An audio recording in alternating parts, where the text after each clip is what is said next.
Hey there, everybody. My name is Jaden Griffin. Welcome to the Push the Needle podcast. Once again, I have my guest, Carson Cooper, here.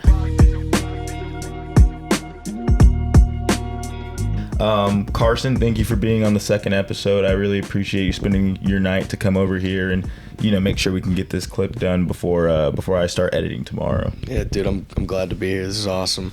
Yeah, you just have the mic a little closer, Gotcha. Catch your voice.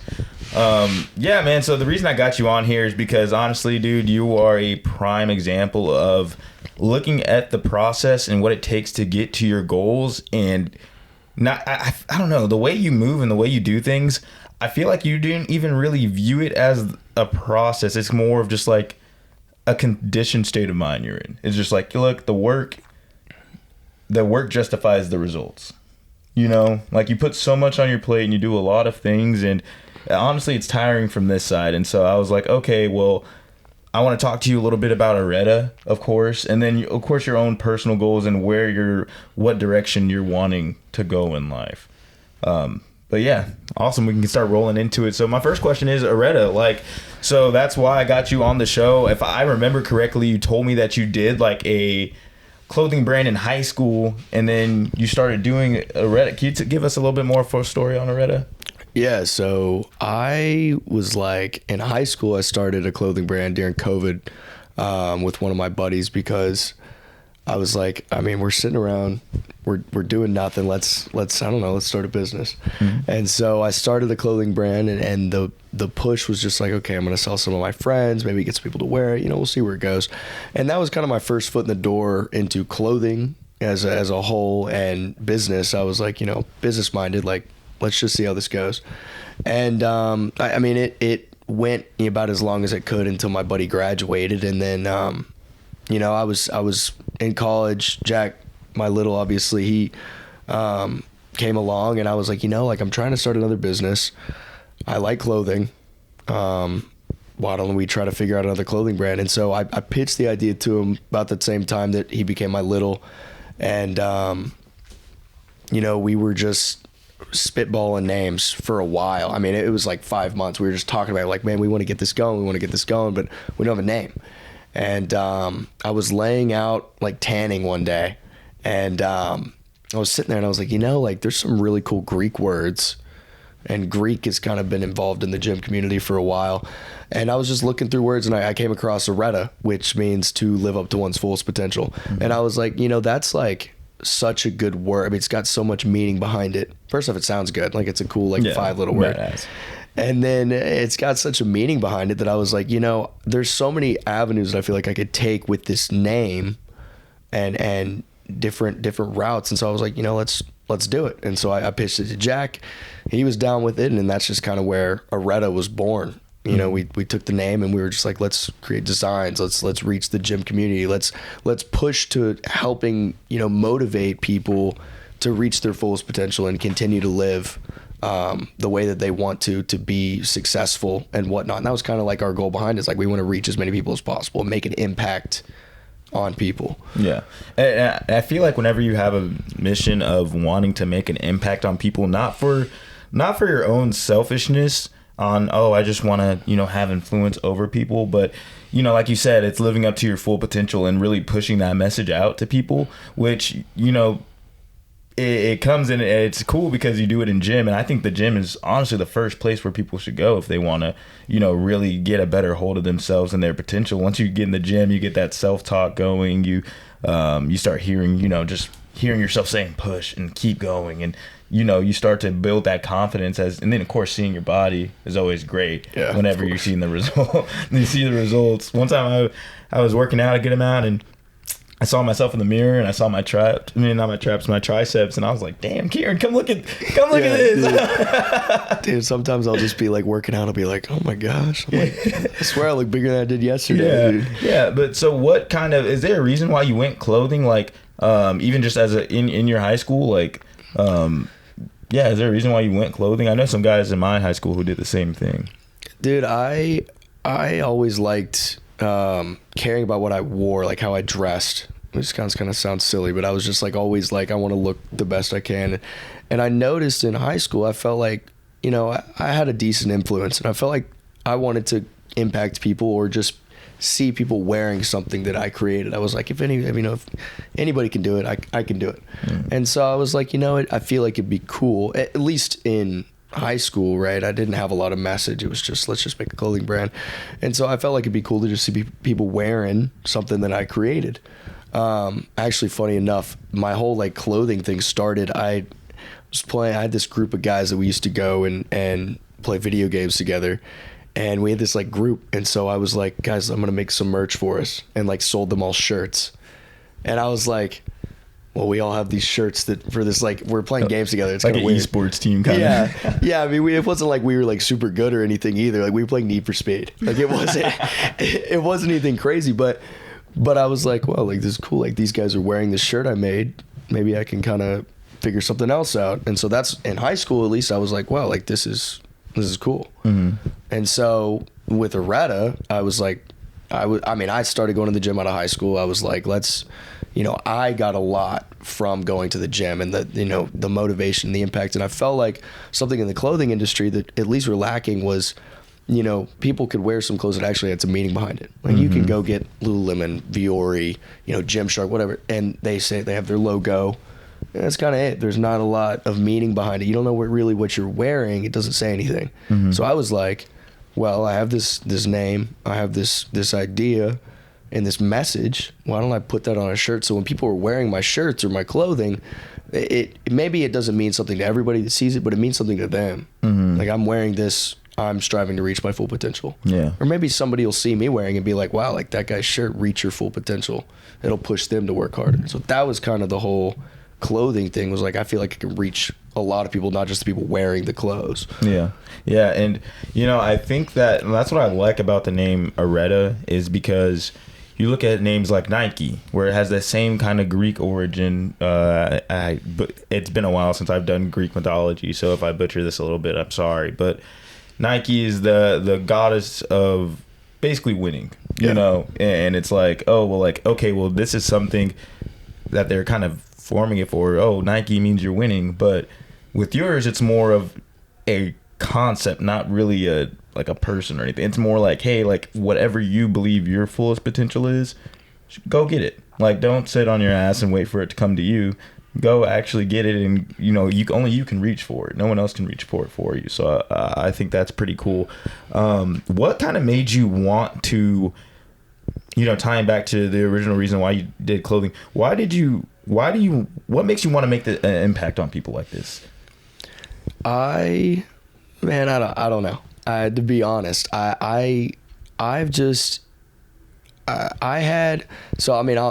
this story. During COVID, the whole like break, me and my buddy started kayaking, and we were like, dude, we're not doing anything. Let's go kayaking. Yeah.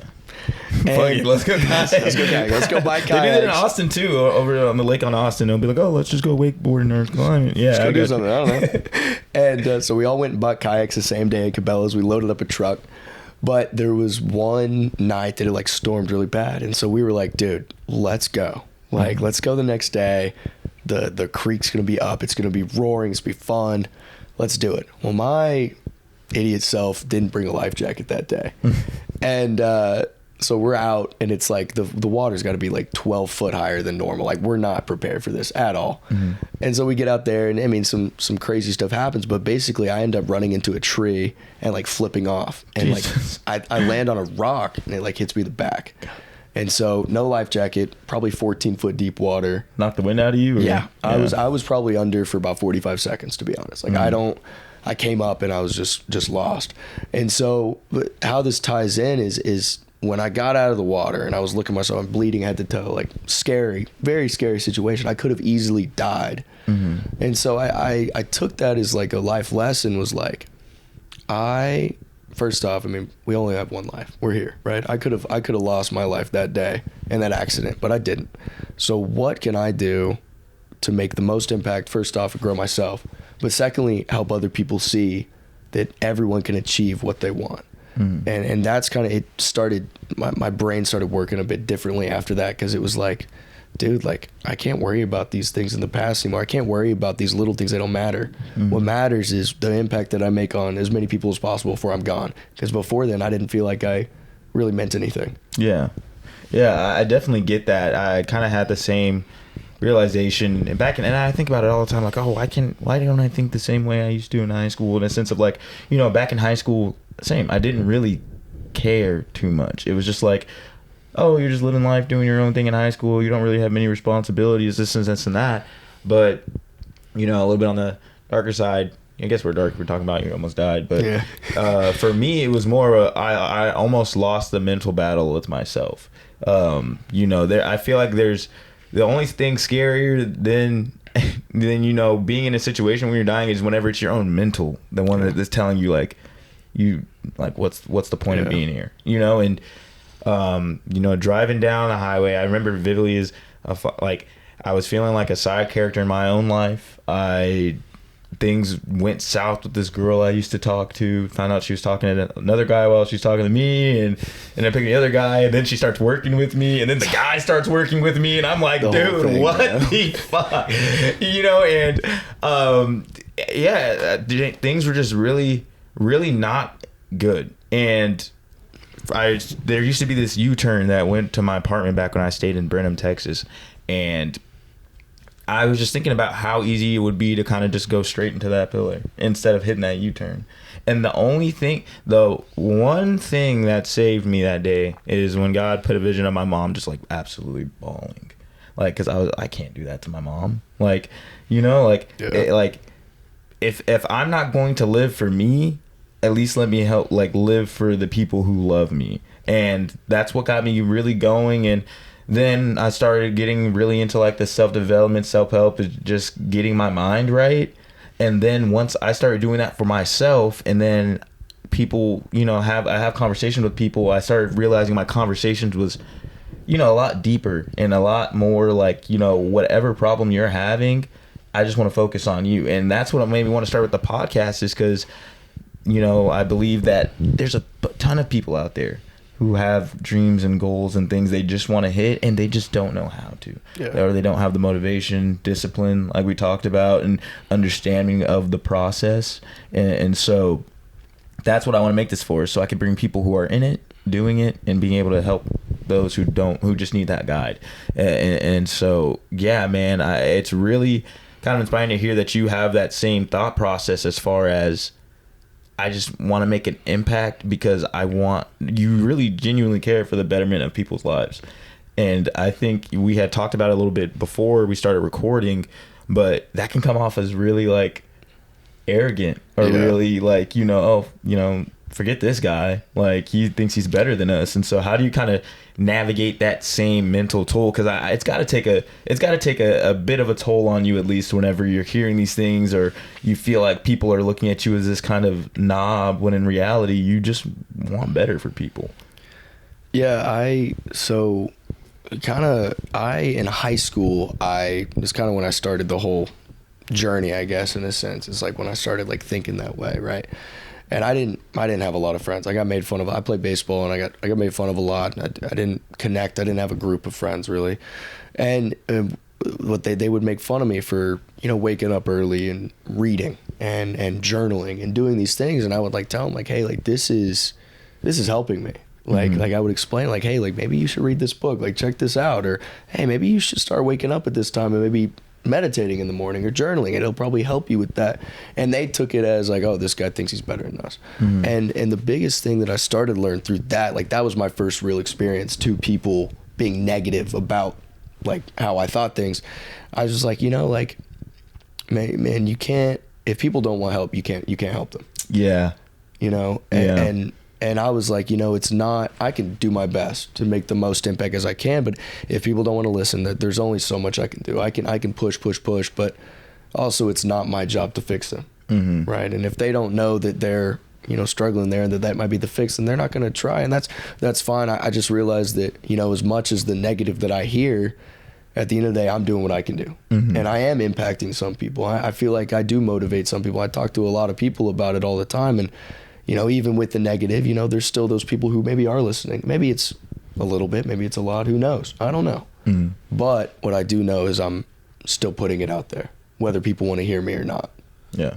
And you said you learned that lesson in high school? Yeah. Dude, I feel like that's a really heavy lesson to kind of learn that early. You're telling me, dude. Like, I really, like, well, I remember whenever I first learned that lesson, it was like heartbreaking almost. Because it was like, you know, it was whenever I became a psych major and I was learning all these things and I put myself in the shoes of like, you know, really having to deal with people who I give them this advice and they don't take it and stick to their normal ways or this and that. And I'm just like, so you're telling me, like, if I want to help people, I got to understand that people sometimes just don't want to be helped. And I'm like, that doesn't make any sense. You know, and so that is a heavy lesson to learn early on. I feel like, you know, especially you being one of the younger guys to come in. I mean, when we first met, you were just starting college and you were talking about how you're, you know, selling and creating NFTs. And I'm like, dude, who is this guy? Like, who is this guy? I have no idea. You and Keon were talking about, Keon were talking about credit cards and everything like that. And I'm like, dude, I don't know any of this. So be able to learn that.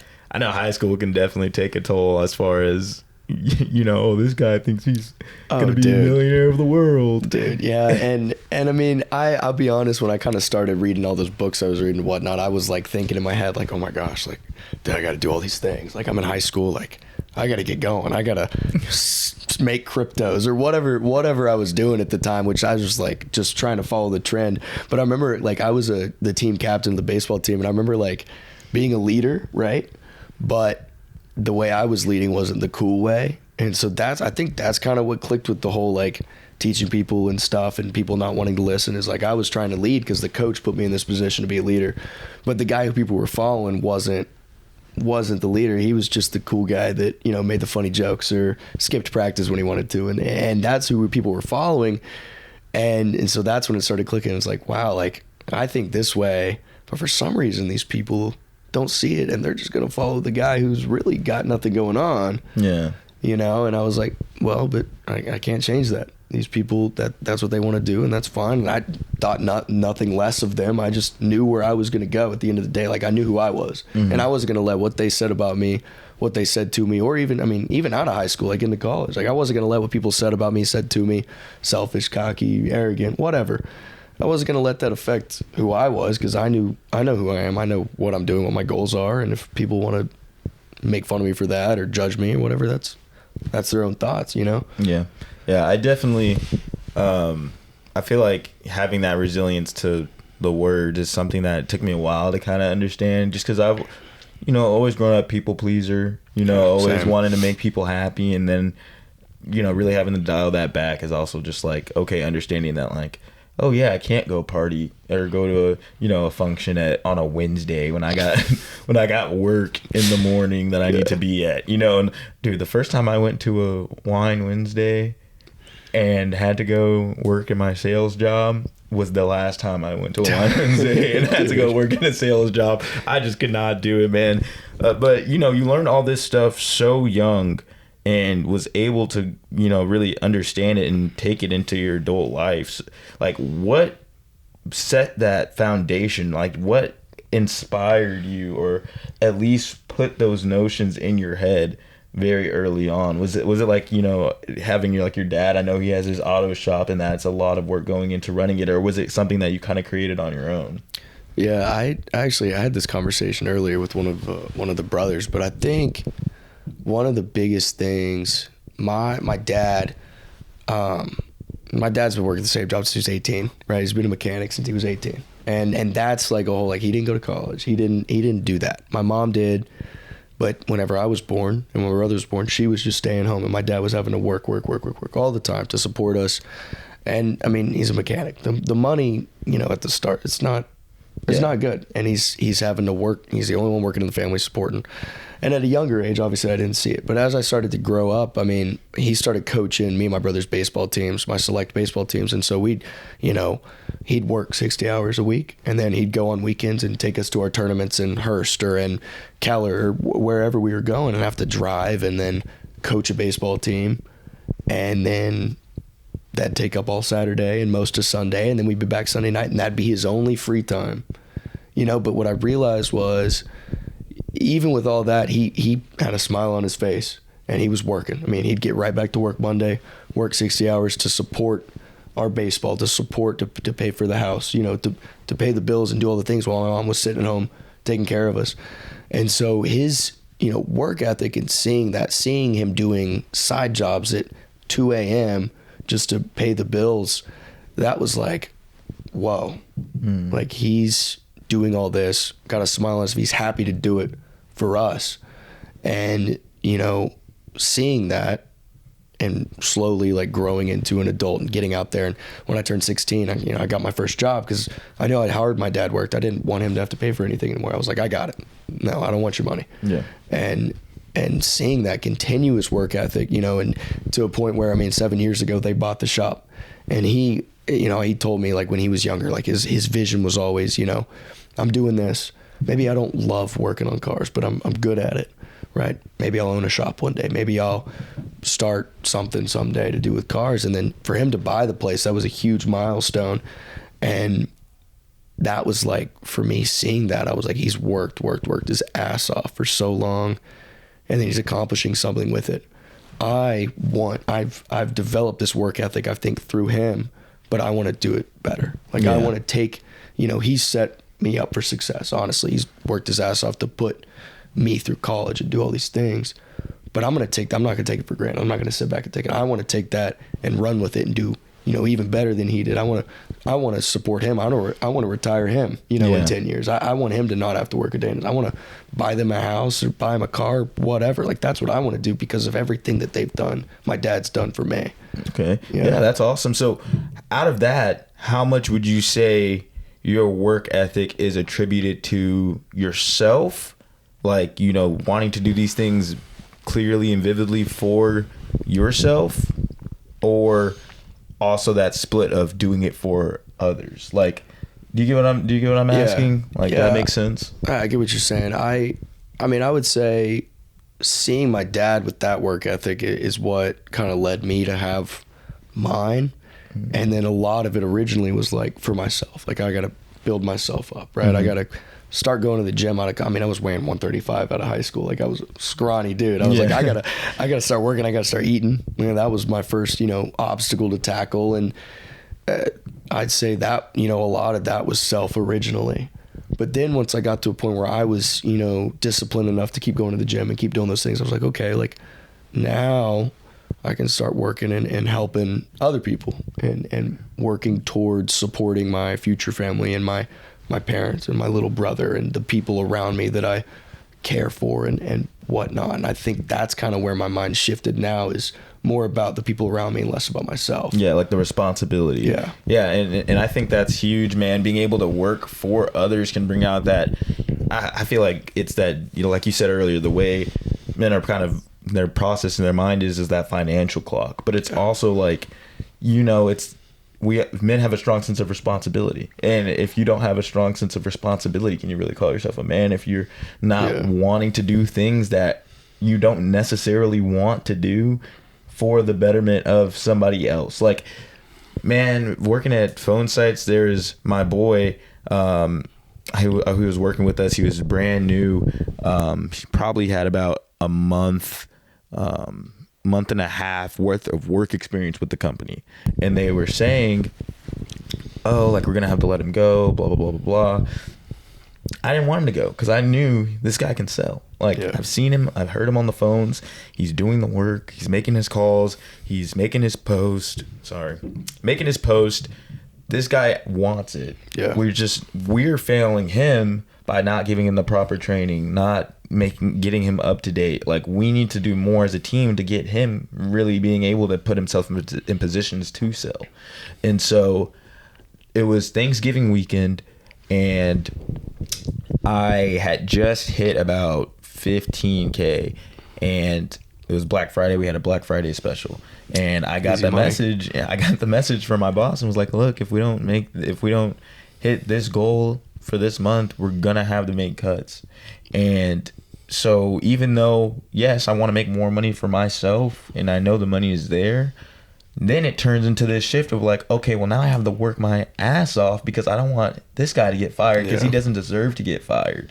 Like, he needs more time, and we are not giving him the time. So it's just that race against the clock. Yeah. And I feel like responsibility is something that you carry on with a badge and you don't complain much. Like whenever I've seen you have many positions in our fraternity, and I feel like I've never seen you complain at all whenever you had to take the responsibility of other positions. The only time being whenever you're making a call to action so people can get those other positions and, you know, perform them to where you don't feel like you need to have to put so much into this and you can just do this, you know?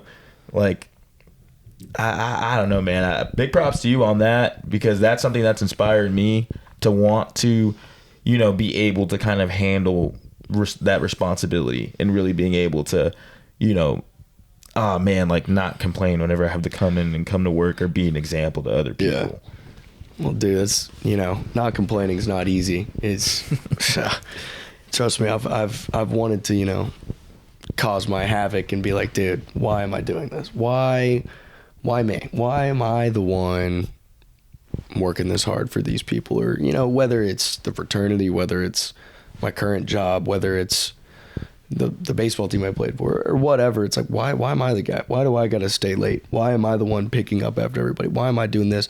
And sure, I've been in my head like, oh, dude, screw this. Like, why doesn't someone else do it? Why is it gotta be me? But for some reason, there was just something that's like, dude, like, just do it. Yeah. Just do it. Why not?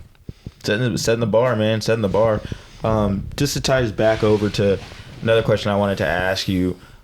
So earlier, whenever we were talking about when you first started the clothing, you stated that helped you go into a side of you that was wanting to inspire and push that message of, you know, reaching your full potential. And then you also mentioned that it's what opened you up to the more business-minded things. So what is it like, because I know you view business very differently than I view business. I'm just starting to get into the world of understanding what money and what a dollar can do for you.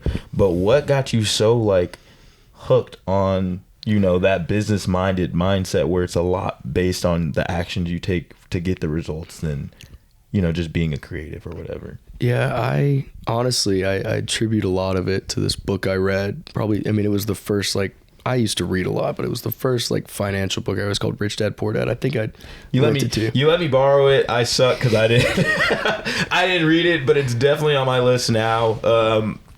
I've grown up. Dude, I remember I gave that to you and I was like, dude, he needs to read it. And I remember like texting you a few weeks later, like, hey, like, oh, dude, I don't know where the book is. I lost it. I don't know where it's at. I'm like, oh my gosh, Jaden, come on. And then I remember I got it back and I was like, dude, did you read it? Not a single page. You're like, not a single page. And I was like, oh, shit. But yeah, I read that book and that was like, whoa. There's, you know, my parents, obviously your parents have a big impact on how you view finances and business, right? I mean, that's just how it is. It's how you grow up. It's what you see. And that book started switching my mindset. I was like, well, like there's kind of a whole different world out here with different views and different like understanding of money. Like that whole book kind of taught me like, you got to make your money work for you, right? So my dad's been working for a boss his entire life and working for the dollar, trading his time for money.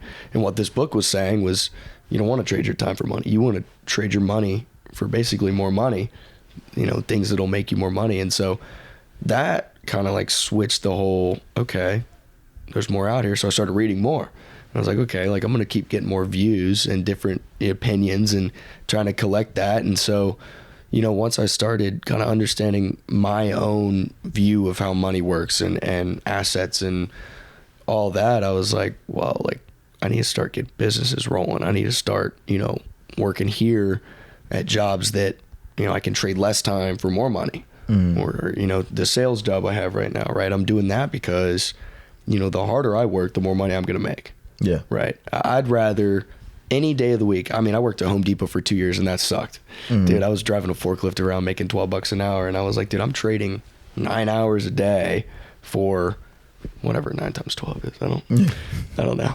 But, you know, and with my mind at the time, I was like, oh, hell yeah, I'm making some money. But then I started realizing, oh, I'm trading so much time for what? So then I was like, okay, I got to start working jobs where the money, you know, comes the harder I work. That way I can do more and get paid more. Yeah, it's got to make sense. It's got to make, money's got to make sense. Like, exactly. Like, that's why last job I was doing, you know, like I said earlier, I would get off and then I would come back and put, like, it was like I never got a second to breathe. Yeah. And as I'm trying to start this podcast, I'm like, I need a second to where I can record and sit here and have a conversation without thinking about, you know, Jane Doe over here hitting me up about something from the day earlier. And so I was just like, okay, like, I understand you got to work hard and, like, you know, if you really want to be great at something, you got to work at it at home. And I was just like, well, I don't want to be, I want to be good at this. I'm good at this. I'm good at sales. I love sales. The money keeps coming. It's awesome. It's great. But I want to be great at this. And so that's why I had to leave my last job, because I was just like, borderline just too demanding. Opportunity cost. Exactly. What are you trading to get what you're getting, you know? Mm-hmm. So you got to think about. Now I'm going on to trying to find a new job where it's okay, yeah, I'm good at sales. I can be good at that, but I can also clock out and also put focus into this. And, you know, that's a huge thing, man. And I feel like, I mean, the biggest thing that comes into it, what do you think is bigger whenever it comes to having these kind of goals and, you know, being able to be in this mindset? Do you think it takes more discipline or consistency? Because I know you're a preacher of both. Yeah, I mean, both of those are, I think, you know, discipline, right? Everyone has motivation, right? So I tie motivation into discipline because, you know, you have motivation for a while, but the motivation fades away. It's like, of course, like I was motivated when I first started to do all these things, right? So I was grinding, right? But it took the discipline to keep at it, right? And the discipline to force myself to wake up early, even though, dude, I didn't want to wake up at 6 a.m. every morning. Yeah. You know, I was like, dude, who wants to do that? And I mean, that was the discipline for me. It was like, I'm waking up and I'm working in these hours when everyone else is asleep, right? But the consistency, I think, when it comes to business is so much more important because you just got to keep at it. Yeah. I mean, with business, you know, there's a statistic. I don't know the real numbers, but majority of businesses, small businesses or business people fail. Mm-hmm. Just that's the case, right? Yeah. And so, you know, a lot of people would fail at a business and be like, oh shit, I'm not doing that anymore. That didn't feel good. That ain't working. Screw this. I'm gonna go work at Home Depot. You know, but in reality, you know, it takes one break. It takes one hit. You know, it's like you keep working. Maybe you keep failing, but it takes you got to keep at it. Yeah, because eventually, I don't think you can fail. Yeah, I mean, the statistics are low. If you keep at it, there's no way that you're going to fail every single thing you do. Mm-hmm. Right? That would be that would be crazy. That would suck. That'd be crazy. Yeah, I was listening to a Alex Hormozy podcast where he was just kind of saying the same thing as far as building an audience. Just like it's like, dude, if you want an audience, all you got to do is be consistent. Like if you're putting out content, there's people out there that are gonna like what you're putting out. Yeah. Like, you know, and then it's just a matter of, okay, you just need to find more people who are doing that, and you can only do that by keep doing it, you know? And so, I mean, I would even go as far to say there's discipline in consistency. Like, you know, you have to, like you said, nobody wants to wake up at 6 a.m. No one wants to put their body through hell, you know, in the gym. Yeah. You know, but it's like also like, why are you doing it? Like, that's the big thing is like, okay, your result does the work justify the result? So that kind of ties into my next question in all this, because I know you have the company, I know, but they also know you're very business minded, and that you're probably, and then you can correct me if I'm wrong, but is the company is your end goal a successful clothing company, or what is all this work for? Why are you trying to get to this point in your life? You know, that one kind of stumps me, to be honest, because I don't know where the clothing brand's going to go. I don't know if this one's going to fail and I'm going to start another one that I want to do. You know, I've been so business minded, but I didn't start Areta to make money. Yeah. My goal with Areta obviously was just to impact as many people as possible. And so I don't know where that's going to go. At the end of the day, I want to keep impacting people and keep leaving a mark. But, you know, business wise, I mean, I have my job opportunities in sales and finance and all this stuff. And so that's just kind of what's leading the way right now. And then, you know, just all in all, I just, the money to me, the successful business to me isn't the end goal with Areta. Mm-hmm. The end goal for Areta is just to impact as many, like I want to see people going to the gym that have never even stepped foot in the gym before.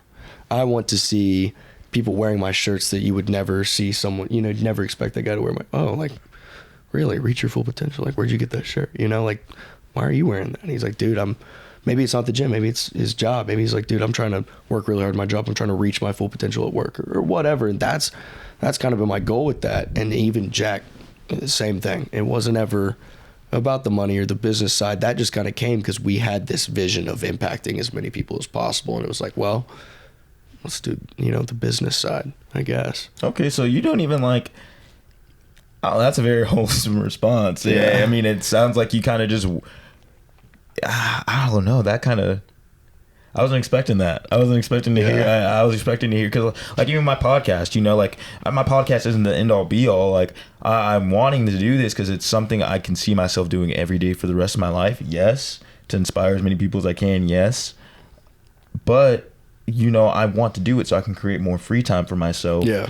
In order to start working on music too, which I really love and enjoy, that I want to impact people through as well.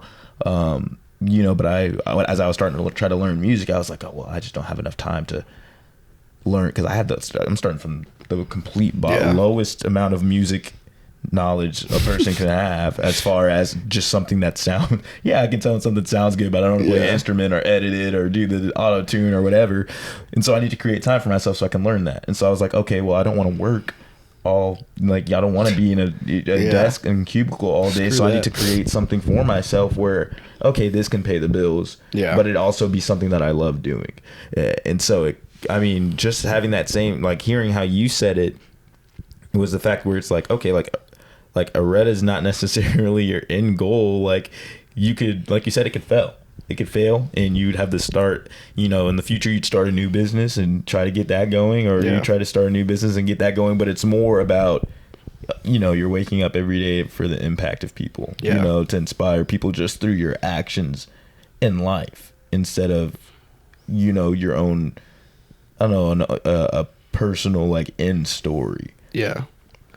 No, I mean, dude, I'd love if Areta, I mean, me and Jack have slowed down with Areta recently just because of, you know, school and everything. Like, I mean, I'm about to graduate, so it's like we're locking in there, but I'd love Areta to just go crazy. I mean, who would? I mean, you got a clothing line, that'd be awesome. I'd love to, you know, end goal in my mind with Areta, I'd love to open a gym that I can physically see people, besides wearing the shirts, physically see people coming in and making a difference in their lives. I'd love to do that. But I'm not, the way I see that is that's more of my, like, that's my passion right now. That's something that, you know, I'm passionate about, and maybe it's not going to pay the bills, but maybe it will. Yeah. Who knows? You know, I'm just not, I feel like what I've learned with, you know, the first clothing brand was like, okay, I was so focused on the money and the business side. But what I realized with Areta is, you know, if I'm pushing it the right way, if I'm doing the right thing and making a positive impact, the money's going to come. Mm-hmm. And that's kind of what I believe through my Christian beliefs is, like, you know, you take care of others, you know, it's going to come back to you. Yeah. And so that's kind of where my head is with Areta, honestly. At this point, it's just like, you know, I'm going to keep doing that, and people are going to wear my clothes, or people aren't.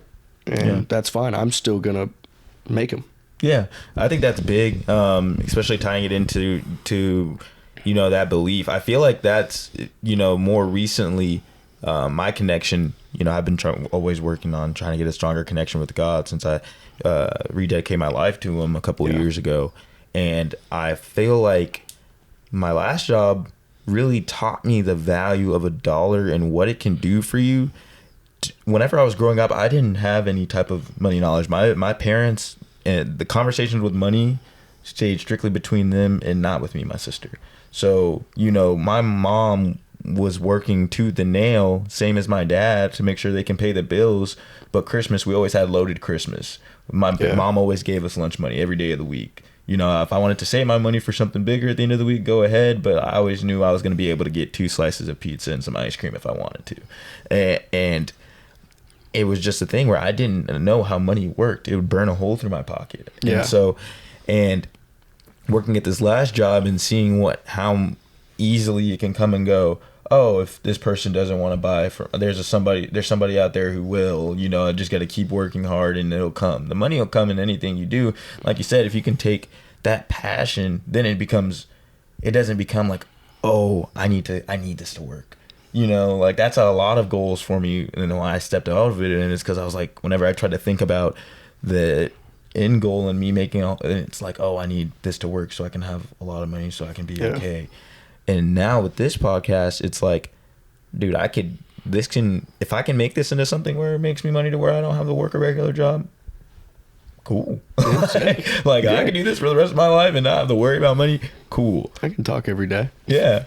But if it's like, it can't be about money. It has to be about something bigger than you. And, and just from what I've been able to understand, it really sounds like that near-death experience kind of made, you chose to make life bigger than you, and how do you combat that, where it's like, you're wanting to live in this aspect of, the impact you make, making it bigger, all bigger than you, over, of course, dealing with yourself, your own faults and judgments, because it's gotta, I don't know, how do you feel about that? Well, dude, I struggle with pretty bad, like, anxiety. Have for a long time. I couldn't, back in middle school, it's funny.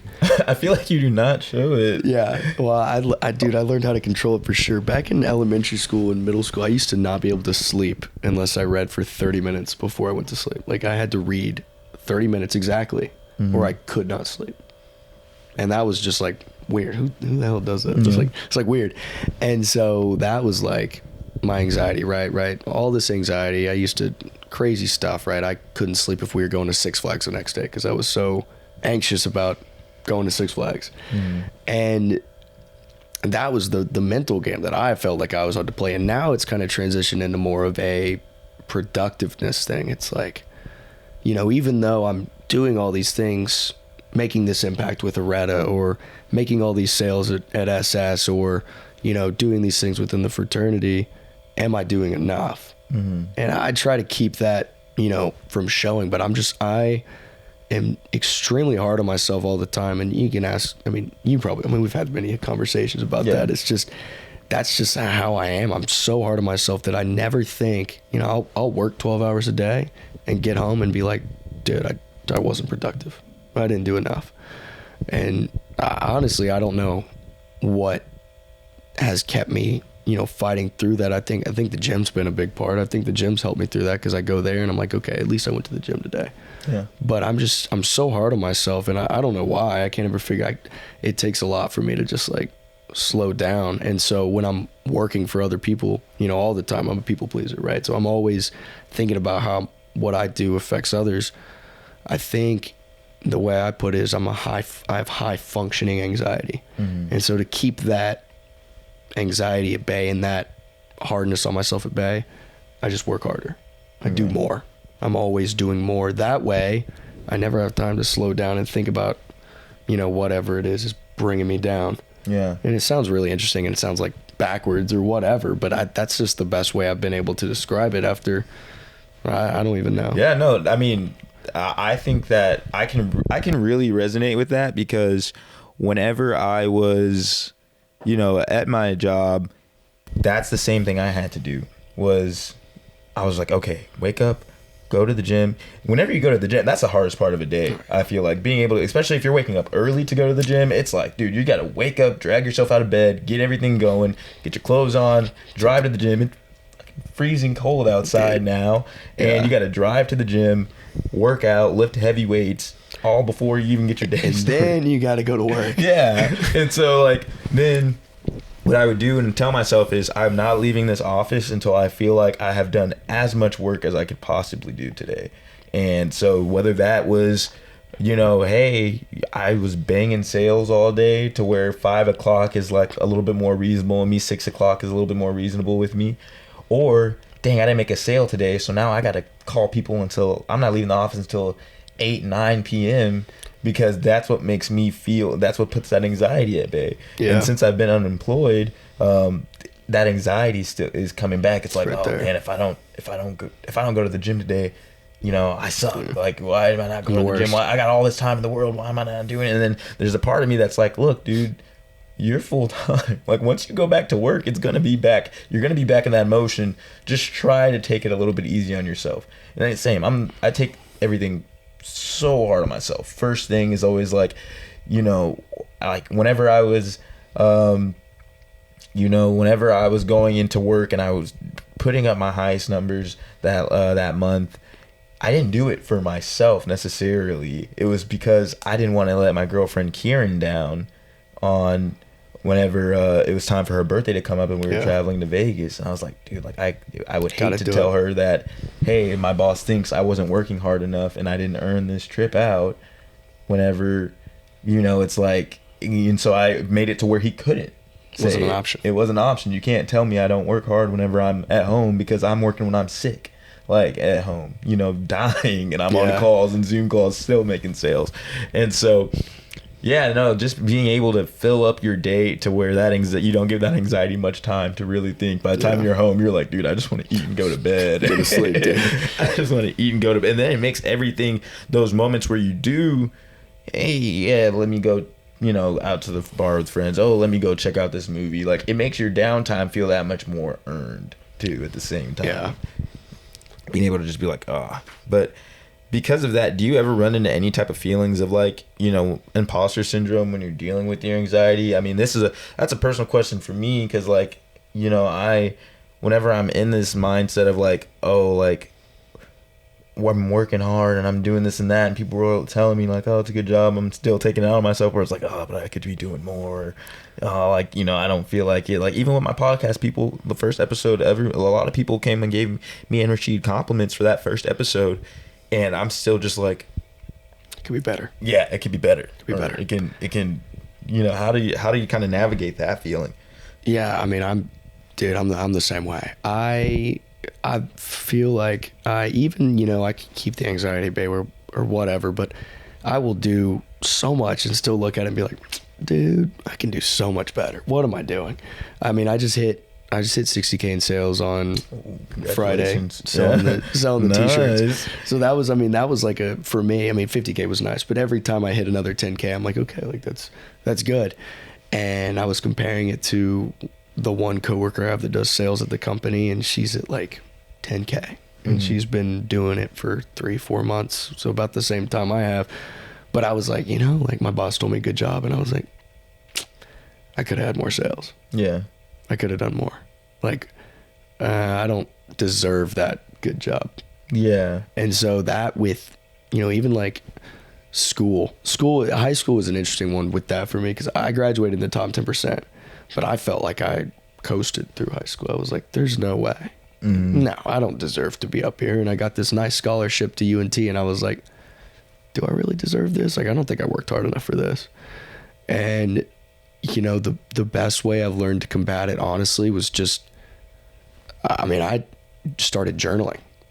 Honestly, I would write down, what I've accomplished that day and I'd look back to the other things that I'd accomplished in previous days. So I was like, I got that 60K in sales on Friday, and I was like, I could have done better, which obviously we can always do better, right? But I was looking back at one of the first days when I hit 10K, and I was writing in my journal about that, and I was reading that, and I was like, okay, like, it's been about 3 months. Like, look how far I actually have come. Maybe I could have done better. Maybe I could have hit 70K. Maybe I could have got a couple extra sales in there. But comparatively, look at where I was then to where I am now. And I guess doing that kind of helped me just be like, okay, like, I'm good. Yeah. I don't got to be so hard on myself about it. Like, I'm where I'm supposed to be. Yeah. Yeah, I think that's why I love journaling as well. I didn't really realize it until I was looking through my old journal. I was like, dang, like, this is where I used to be. Like, it's crazy. The state I'm in mentally, like what I'm doing. I'm like, this is where I used to be, and now I'm here. Even this podcast we're recording right now, like, everything. One thing I have always hated is I always start something and I never keep going. I made my first song, never made another one. Gotta hear it sometime. You know, I don't think it's bad. Of course, it's a first song though, so it's like obviously if I play it for like Drake or something, you could be like, "What the hell is this?" First but you and know, last. like, you can't get better unless you keep going. And so like with the second episode, I'm like, well, that's great because now I found something I want to do, and I'm not just it's not just going to be like a one-time thing. 2. Like I got 2 now, Keep and it then going. I get 3, and I can say, oh, well, now I have 3. Yeah. And like, oh man, journaling just also gets so much out. Oh, Like yeah, it gets all that stress and all that anxiety. Just like once you see it, then it's just like, oh well, okay, I guess it's not as bad, and you start getting into that flow of writing. Yeah. Well, dude, I had this. I think it didn't click for me for a while. I've been journaling a long time, but there was this.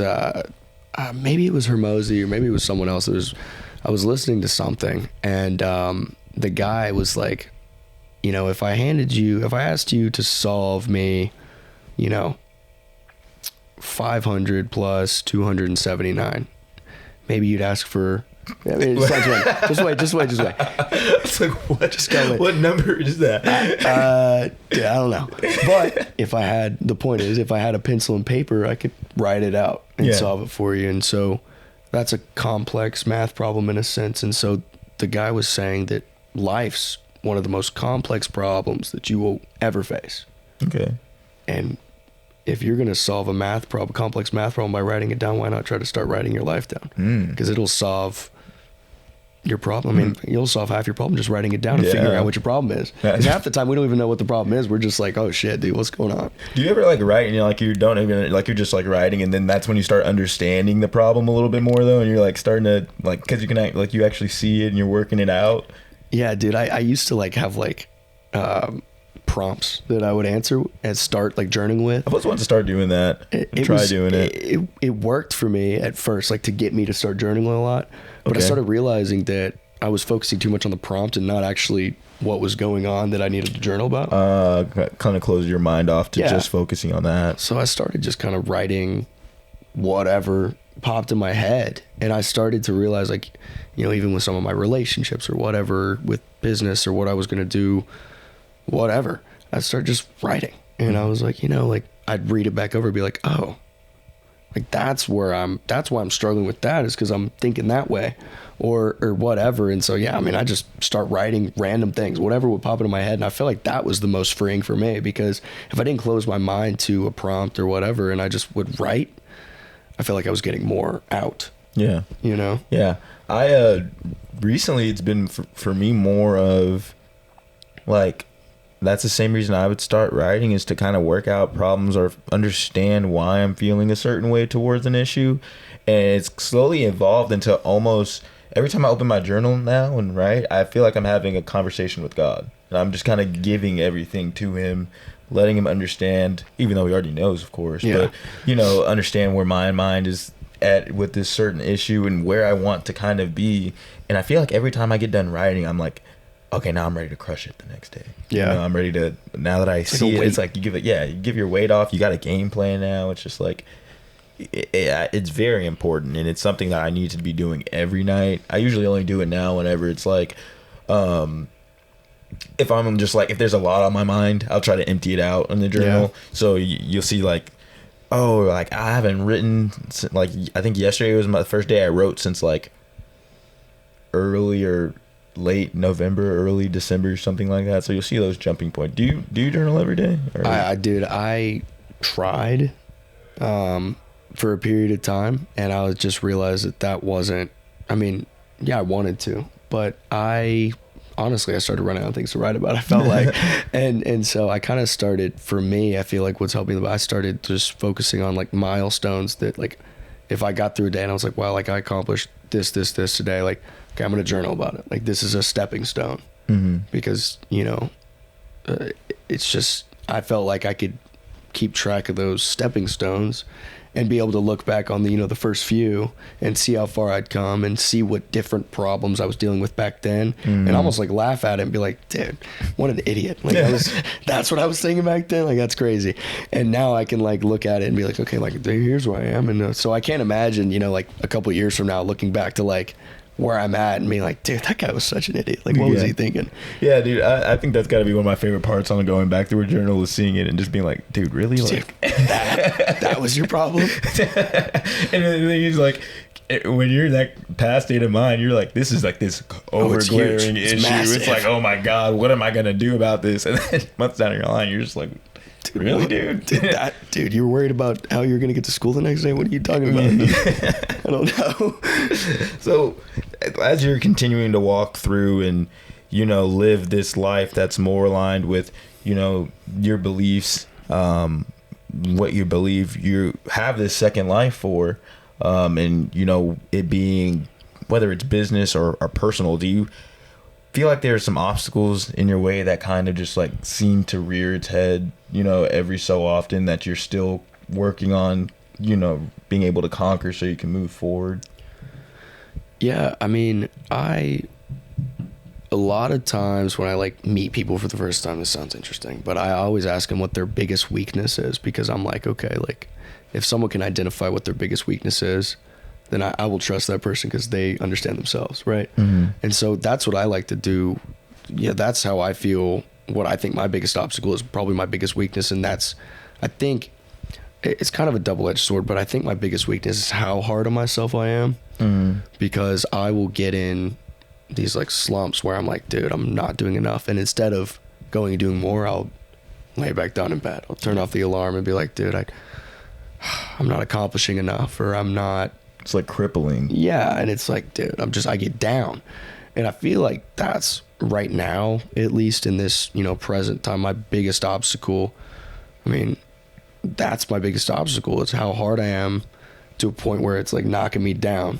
Mm-hmm. I feel like I should be lifting myself back up more than knocking myself down, but that's just, for some reason, that's how I'm wired. Yeah, and I was talking to Kate about that too. Whenever I went to go to his place, I was working on editing the video, creating the thumbnail, but I went to his place and was talking about it, and I'm like, dude, I beat myself up so much for feeling like I'm not doing enough, and it gets to the point where I just don't want to do anything. Yeah. And what he told me was how life is about having fun while also being able to enjoy like the spoils of your hard work. And so it's like, you just referring to what I said, that's like working that hard and working hard to where you feel like you couldn't do any more work makes going out more fun. It makes enjoying the little things more fun. It makes spending time with your family more fun because you've earned it. And so it's all about having that, like, this relationship with hard work to where you can also take it easy whenever you feel like you earned it. But same, it's like that wire where it's like you feel like you damn near never earned anything because I didn't work hard enough. It's like, how do you create that? How do you create that balance? And if you have your own interpretation to the answer, that'd be awesome. If not, I'm planning on getting Kate on here one day so he can explain it to some people. No, dude, I kind of like that Kate said that, because that's kind of how I've been transitioning to recently. When I got the sales job I'm at, I stopped working weekends because I was like, okay, if I'm going to work 60 hours a week, I need to give myself at least 2 days where I can be like, okay, like, slow down. You did all this all week. You can relax. And so the way I started justifying, I guess, having fun with it. I mean, I love what I do. I love Areta. I love doing sales for the t-shirt company and doing all that. And I enjoy it a lot, but I started just telling myself, you know what? Like, you've earned going out tonight. Mm-hmm. You've earned spending this money because you made this much money. Yeah. Like, I can justify, I guess, having a little bit of fun because I've done all this. And it kind of started to help me with that whole I'm not doing enough thing, because I was like, I'd start thinking that way and I'd be like, no, like, you know what? I did 3 sales today. Yeah. Like, I'm okay. Like, the guys want to go out, I'll go out. The problem's still going to be there on Monday. If I don't feel like I did enough, I'm not gonna be able to fix it right now. It's 8 p.m. at night. Like, what can I do now to even fix that issue? There's nothing. Yeah. So why be so hard on myself right now? Instead, why not just allow myself to enjoy that hard work, the spoils of that hard work that I put in, I guess. Yeah. Yeah, no, that's a huge thing. That's why I appreciate having these kind of conversations, is because, like, like I said earlier, you're somebody who I look at and I'm like, dude, like, he does like everything. Like, you got X, Y, Z on your plate, and I only got X on my plate, like, but it's still that same mentality. And I believe people should be hanging out with people who are on that same level. Like, of course, you never want to be the smartest guy in the room. Mm-hmm. I know by hanging out with you, I'll learn a lot, because you've been in this environment and in this mindset a lot longer than I have. So you understand it a little bit better as well.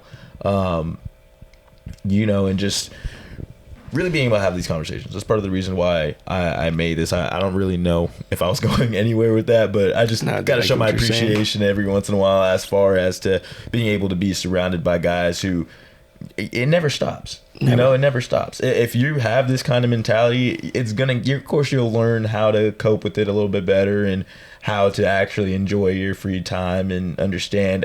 And maybe that day will come once we don't have to work a single day in our lives, and that's all we got to do is relax. But I feel like you're somebody who is always going to want to do something with their time. Yeah, well, it's funny. I've always tried to continuously put myself around people who are they're smarter than me, doing better than me, have been around it longer than me. One of the things, I'm going off kind of what you said, I saw this statistic, and it was like they interviewed a bunch of like very high performing individuals, and the most common traits between these guys they were narcissistic, and they always had impostor syndrome. Mm-hmm. They just never felt like they were doing enough, or they didn't belong where they were. And so that's how I know that, even though I feel this way, maybe it's because I am doing something right. Yeah. Because these guys who, are really successful, right? That's how they feel. Even at levels that I can't even comprehend, flying around a private jet or whatever. Like, I wish I could have a jet right now. It'd be awesome. Yeah. But like, even those guys are like sitting back like, dude, I'm not doing enough. And so that is kind of, even though I felt that, down on myself and whatnot, it kind of reminds me that like even those people still feel that way. And so maybe I am doing something right, even though I'm feeling that way. Mm-hmm. That's just kind of.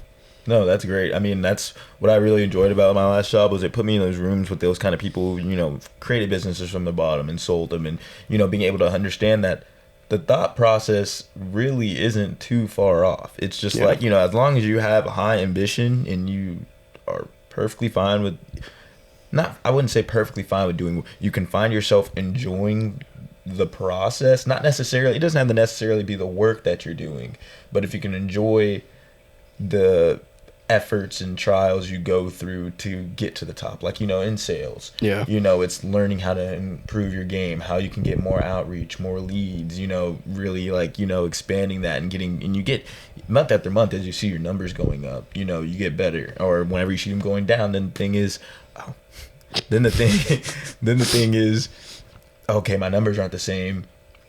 Let's panic a bit. Okay, but then let's figure out why my numbers aren't the same. And then it's that getting better. I feel like that anxiety is always gonna, it's always there. Yeah, it's always gonna be there. So especially if you have those high ambitions, because you aim so high. Because you're not there yet.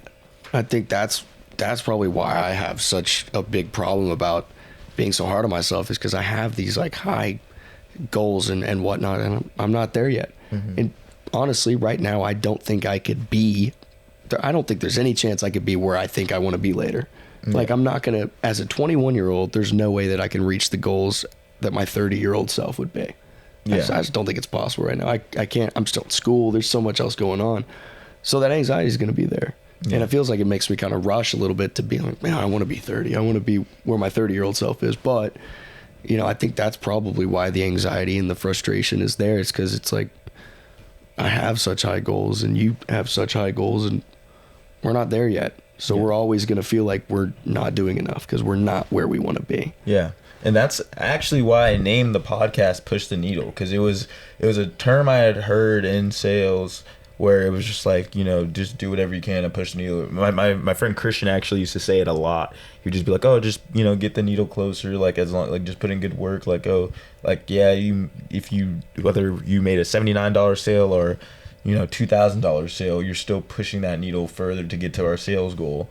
And so that's what I would tell myself. It's just like, if there's a day where I didn't make a single sale, okay, well, just do everything you can to push that needle a little bit closer to where tomorrow I can make my sales, or I at least lined up more opportunities to make sales. And, you know, within, you know, just podcasts, like learning the equipment and learning the software and everything. Of course, I'm not going to be a master editor after doing my first video, but it's like, you know, making those steps towards my end goal. Yeah. You know, and so, and that brought me a lot of peace. Like, that was my mantra. It was just like, okay, just push the needle, and then you'll be able to get in, do good work, and then you do it all again tomorrow.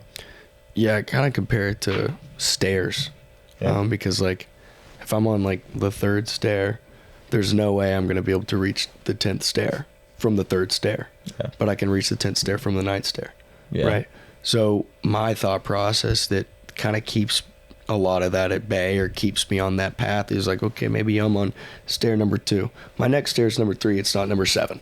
Mm-hmm. You know, I'm not going to be flying my private jet yet. This is not going to happen. Yeah. But every single day, I'm going to get closer to that stair. It's just kind of how I've started to visualize it, I guess. And that's kind of helped me, I don't know, put a physical representation to how my mind works. Yeah. See, I like to skip stairs when I go up the stairs.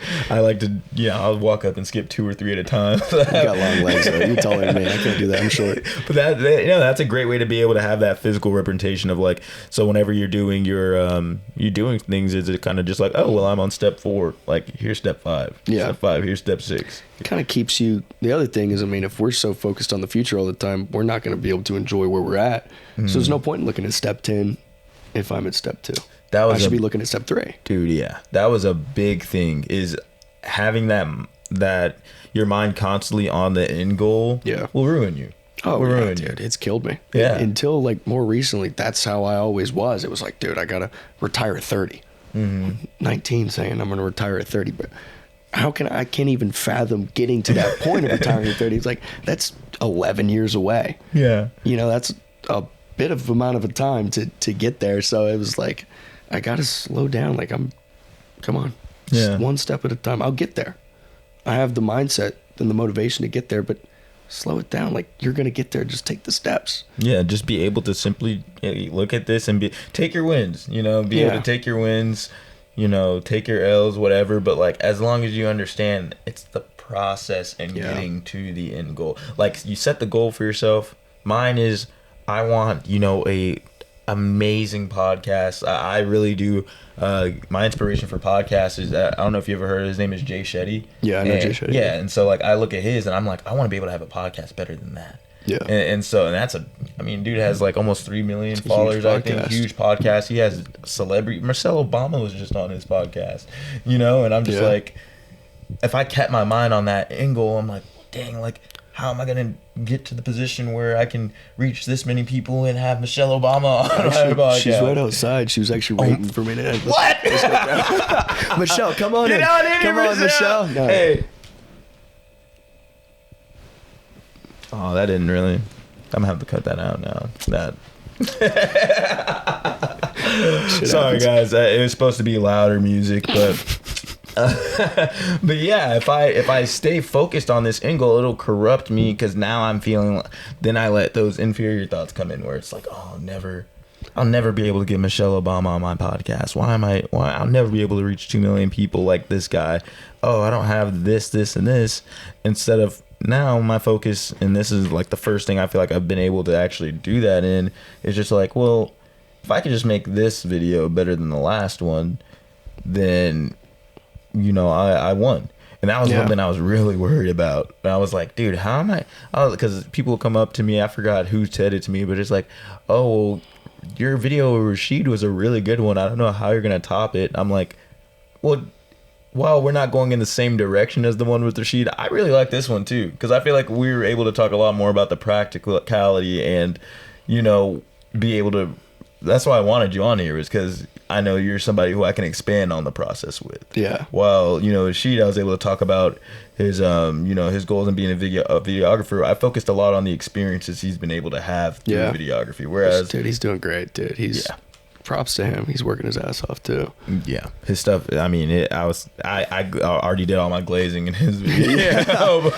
but and I knew with you, I was like, okay, well, like, this might not be as, glitz and glamour as the one with Rashid. I mean, but I know this is also the reason why I created the podcast. Yeah. And I know that this episode is just as important as the next one, even if I can't elicit the same emotion. And so once I understood that, then my worries on, oh, well, how am I going to make this better than the last video just kind of dissipated. Yeah. It was kind of just like, oh, well, let me just do the same thing I did last time and just focus on a story, and if it's good, if people like it, they like it. If they don't, they don't. But I'm doing this. Guess what? Awesome. You got another episode, the next day. Yeah. And so no, that's I kind of forgot what we were talking about before. That's why I need to get Alpha Brain. Kate said I need to try Alpha right now? Brain. You sponsored? Is that why you said that? I mean, if Joe Rogan wants to throw a little money my way, Alpha Brain, hit this man up. If Joe Rogan wants to throw a little money my way, honestly, give me a container or two of that stuff now. I'll pitch it, promote it, whatever. But okay, just looking through my questions, I have one more, and this one is really like it's nothing. Not a dig or anything like that. It's really just because it was an experience that I went through. And so I want to hear what it sounds like from your side of things. So you do all this work. You put a lot on your back. And I've been able to see you do that a lot in SIG. And so we had a moment where we had talked after the elections. You had just lost. And I can tell in your eyes that was something you really thought you were going in winning. Why not? I do a lot. I'm always there. You just built a deck, like, you basically did it yourself. I had some help, but you man that project, and of course I've seen the responsibility you put on yourself too. And so my last question is, how did you feel? Can you expand more on how you felt personally after it? And then I have another one for you after that. Yeah, I mean, dude, I honestly went into that whole elections time within the fraternity. I was like, I think this is where I'm supposed to be. I mean, I came in, I don't know if you remember, when I came in to the fraternity, I ran for pro consul that same semester. Yeah. And I mean, obviously I didn't think I was gonna, I mean, I hoped I would get it, who knows, but I knew realistically, right, there's other people for that position at the time. And so, but even after that, I was told, dude, you're gonna be here, you're gonna be the president, you're gonna be doing this, you're gonna be doing this, just keep at it. And so I guess, to a point when I got to that final, it was my last year, when I got to that elections, I was like, okay, like, here's the time. Mm-hmm. And then obviously, I mean, I had to move out and all those situations happened, but I remember at first, I was like, dude, like, damn it. Yeah. Like, dude, I feel like this is what I've been working for. I feel like I've been trying to prove myself for so long that I can be here, and still nobody sees it. That's how that's how I felt. It was like, dude, still nobody sees what I've done. People don't appreciate it. People don't want me here. People don't want to see me lead. People, whatever it was. And so that was obviously the initial thought. But I remember going home after all that and sitting there and like, dude, there's a reason I didn't get elected to the position I wanted. There's a reason I wasn't the president. And in my mind, I attributed it to God. Like, there's a path that I'm supposed to be on. Yeah. And for whatever reason, God didn't want me there. He wanted me somewhere else. Yeah. And, Eli was a great candidate against me at the time, and I knew it was going to be between him and I. Like, I knew, like, it was like, we're the two guys. Yeah. And it's just about what type of leadership style, the people wanted and whatever. And I still, to this day, am grateful to even have been up there. Yeah. running for that. I mean, in my mind, it's an honor. Yeah. Because I mean, you were there too, running for it. I mean, you got to that point where it's like you're running for this position. That's huge. Your brothers saw you as a leader enough to even put you up there. I mean, there's not 40 guys running. It's 2 or 3. Yeah. And so I look back now, and I'm honestly grateful that I didn't get the position, because I don't know where I'd be. You know, I don't know, but the path that I'm on right now, I like the path I'm on, and I think God had this path for me. Yeah. And it wasn't that one. Yeah, that's huge. I mean, that's what, you know. Okay, I had the same thing. I ran for pro consul after my my JI semester, and I won. And, you know, of course, it was just me and another guy who was running for it, and I honestly thought he'd only win for seniority, but that was still a very valid fear at the time. It was just like, you know, like, this guy's been in longer, I can understand if he gets it over me. And I was shocked whenever I had won it, and I had went through it.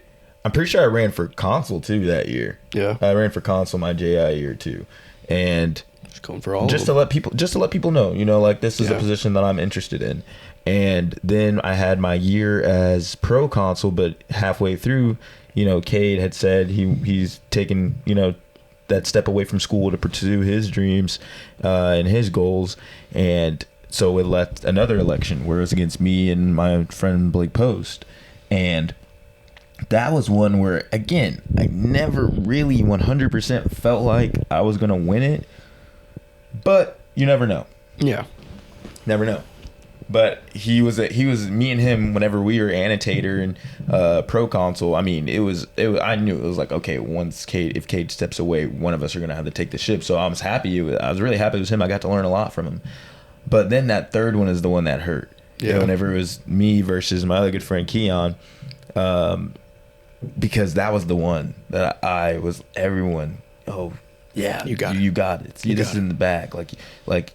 As I'm losing the year before that, it's, oh, but here you go. Next time is going to be your chance. And I knew that was my last opportunity, you know. And whenever I lost it, I was heartbroken, to say the least, because of how much I felt like after hearing these words of encouragement and people thinking that I'm going to be this guy, and I have worked and put in a lot of sweat and, you know, man hours and manpower behind, you know, wanting this, it just wasn't for me.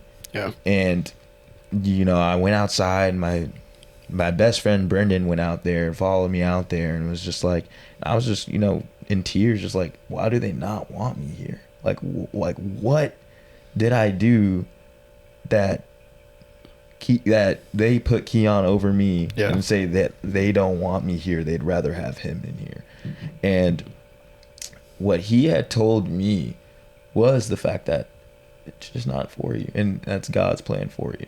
Like, it's not to say that there aren't people who, there's a lot of, I mean, me and Keon's elections took forever. Dude, I remember I was there.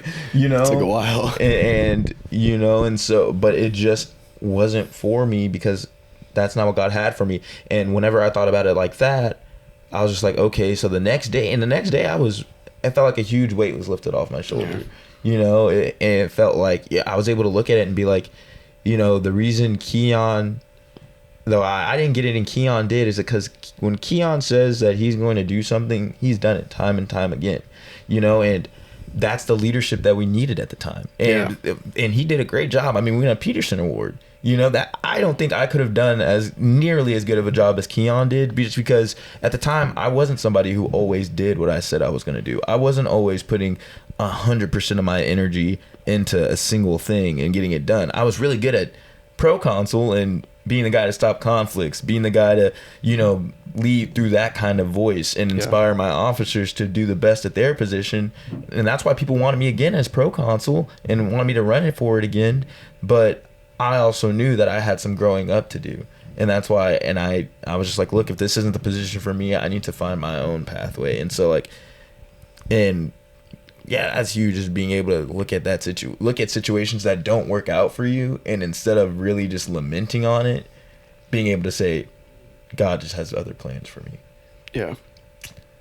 Well, and I remember this kind of similar to what you said. I mean, with you and Keon, it was kind of the same with me and Eli. Like we lead two different ways. Yeah. I mean, we both went to Horizons and got the training, and he was on one side of this leadership box with this personality style, and I was way over here. Mm-hmm. And so, you know, in that election, it was like, what do we need right now?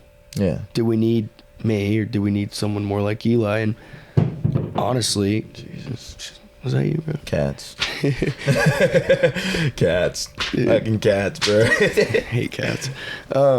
Honestly, I felt like the fraternity needed someone more like Eli at the time, mm-hmm. with what we had going on, and maybe not someone that was, I mean, I'm considered more of like an action, you know, jump and do things kind of guy, and Eli was more of a let's analyze things, let's take things slow. And I think that's kind of what the chapter needed. And the reason I look back and I'm thankful that I ended up not getting it is because of the things I've accomplished since then. It took such a weight off my shoulders, mm-hmm. because leading up to the election, I felt like it started to feel like the reason I was doing it was because the people needed me. You know, the people wanted me to. I mean, same thing like you. I was told, here you go. Like, this is your chance. Like, you got it. Yeah. This is you. And I felt like other people wanted it for me. Mm-hmm. They wanted me to do it. But I didn't know if I wanted it anymore. Yeah. Because I was like, dude, this is a lot. Like, I was doing all those things as it was. And I was like, dude, I'm bearing a lot of weight right now. My focus, for some reason, is solely on this fraternity. And it was taking up a lot of my time and a lot of my head. And I started to realize after that whole election, and gave me a chance over the summer to step back. And I mean, dude, I didn't work all summer. Mm-hmm. Honestly, I was kind of just down about that. And I was like, I'm lost. I felt so lost. I was like, I thought I was going to be here. I thought this was the plan. This is what I've been told is the plan. This was my plan. And now I'm over here. What the hell am I supposed to do? Yeah. And it took that whole kind of summer for me to sit back and be like, you know, like, let's start doing something else. I don't have to carry this weight anymore that I was before. I can focus on my jobs and my career. I mean, I'm about to graduate. Like, that's the stuff I need to be focusing on anyway. Mm-hmm. And so, yeah, I mean, it was definitely a rough experience. Not because I feel like it was deserved or I worked hard to earn it. I mean, I didn't work as hard as I did. I didn't do that to be the president. Yeah. I did that for the people around me, but I think the reason it hurt as much as it did was because so many people had told me for so long, here, yeah. this is you. Yeah, it's kind of like the people who, you know, was telling you, like, you know, oh, like, I don't know, hearing that, oh, you got it, and you got it, makes you also put this level of, like, okay, I feel like, you know, I'm the guy to do it. I have to. Like, and it puts that late weight coming off is, like, that responsibility you were about to have to shoulder. Yeah. Like, and that's why I was like, you know, I think me and Keon could have led the chapter in two very different ways. Like you said, that was the way we needed the most. Yeah. You know, we needed that going into the era, and I was able to step back and be a Magister and be the one to, you know, teach the new pledge class and get it. And maybe that's where my strength lied, because the whole thing with Beta Pi's pledge class was they were a bunch of cliques who didn't like each other. Yeah. You know, and so I really had to get these guys to form these strong bonds of brotherhood. And now later down the line, they're learning, you know, where their work can take them, and that this is their fraternity to take care of it and really, you know, really be able to start running it in a proper way. But they wouldn't have been able to do that if they can learn to like each other, you know, and if it stayed factions and this and that. And so, you know, being able to take that step back and look and be able to look at, like, the lessons you've learned and being able to look at the experiences you've gone through, and what would you say is the strongest lesson that you've learned that is something you just feel like will always stick with you? I've learned a lot of lessons. Yeah. Loaded question. Even if it's just the one right now. You know, yeah. like it doesn't, if you're focused, say you learned something last week and you feel like, you know, today this is something that's going to stick with you forever, like, you know. Well, dude, you know, I'm a big quote guy. Okay, I like quotes. There's just one that I mean, I say maybe it's a lesson, maybe it's whatever, but I stick to it. I feel like it's had a really big impact on my life. It's don't worry about something for 5 minutes that won't matter in 5 years. I've heard you say that a few times. Probably. Yeah, I've heard you say that a few times. And, you know, maybe that ties back to the whole kayaking accident or whatever, but I learned that, and I started to just see problems and situations differently. Like I'd be dealing with something, or like maybe arguing with someone, or, you know, in a relationship fighting with my girlfriend, whatever, and I'd be like, wait a minute, like, is this gonna matter in 5 years? Mm-hmm. Like, do I need to really worry about this right now? Should this take this much of my effort right now? And that, you know, you can put that with small things, you put that in big things, you know, like school for example. Like I used to, like, if I get a C on an exam, right, do I really need to stress myself out about this, or is this gonna matter in 5 years? And I think that's kind of one of the biggest things that my dad taught me. It was just, you know, you can't worry about some of these things so much. Like it's not that deep. Yeah. You can't focus so much on these things in the past. These things happen. One other thing that kind of ties into that my dad always said was, you know, your challenges don't define you. It's how you react to your challenges that do. And so, you know, all these problems have come my way. I can't let those things define me. For example, we're just talking about the election, the loss of the election, right? I can't let that define me. How am I going to respond? That's what shows the type of person that I am. Not the election, not, you know, the person I am in the fraternity. That doesn't. It's how I respond to those things, and that honestly has been recently kind of my focus. Is, you know, with all these things being thrown my way, how am I going to respond? What am I going to worry about? What matters? What's going to matter in 5 years? What's important? What's important to me? So I think that's a strong quote to be able to live by and be able to, like, again, use whenever you need to, and be able to have those situations where it's like, okay, to be able to pull away and say, let's look at where it really matters. Yeah. You know, for me, it was same. One my mom instilled in me. If it's not a blessing, it's a lesson. And oh, yeah. You know, it's like, hey, if it's not meant for you, then you'll still get something out of it. Like, not every situation. I truly believe that quotes help me understand that there's never going to be a bad experience if you don't let it be.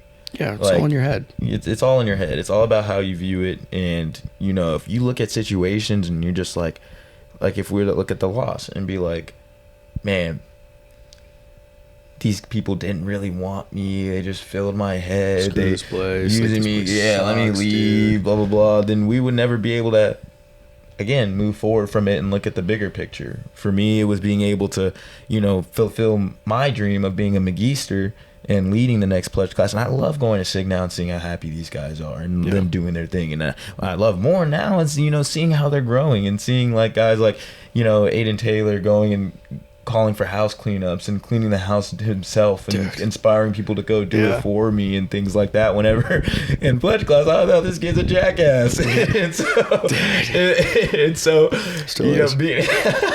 know, being able to see stuff like that, I mean, and then being able to move forward past it, understanding, like, hey, there's always going to be some good in the bad, and if you keep searching for that good in the bad, things don't seem that bad anymore. Yeah. And so that's huge, man. Just to close this out, I really like ending these podcasts with a controversial, not political or any politically charged anything, but something that, you know, people may not agree with. Yeah. And so my question for you is, what's your favorite movie? There's a lot of movies out there. This one's actually pretty easy for me. Oh, okay. Interstellar. Well, yes. Really? Interstellar is number one. Okay. Favorite movie. Not kidding. That one, you know, Inception's up there. I think Inception was good. Inception's good. Dark Knight, I like the Dark Knight series. The Dark Knight Rises, Dark Knight. Yeah. But I think it ties down to Hans Zimmer with his, like, music. The music, dude. The music in Interstellar's insane. Like, I'm, like, sitting over here like I'm floating. Dude, that's how you know it's good, is I've never even seen the movie, but I know the music. You can play an Interstellar song and I'll be like, that's from Interstellar. I remember, it's funny, Derek, I remember when I met Derek, he was like, what's your favorite movie? I was like, Interstellar. He was like, dude, what's that? And I made him come to SIG, and like watch it with me. And I remember him like getting up at the end. He was like, dude, the movie was insane.